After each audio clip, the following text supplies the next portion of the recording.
Hi guys, good afternoon. So hindi mo na tayo magkakaraya ngayon at meron akong i-share sa inyo. So ayun na nga. May bata na bumili dito. Tapos ang sabi niya sa akin, paano yung lips ko? Balik na tayo. So sabi ng bata, ate, meron po ba kayong tinda na paper band? Sabi niya ganon. Sabi ko, wala kaming tindang paper band. Baka band paper.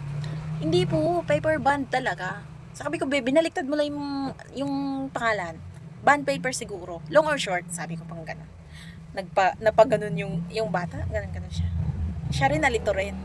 Sabi ko, sino ba yung utos sa'yo? Kuya daw niya. O sige, umuwi ka muna doon sa inyo. Tanungin mo or ilista mo kung ano yung pinapabili. Di after 10 minutes, bumalik yung bata. Sabi niya, ay ate, sabi niya ganun, paper bag po pala. Nye. Sabi ko gano'n.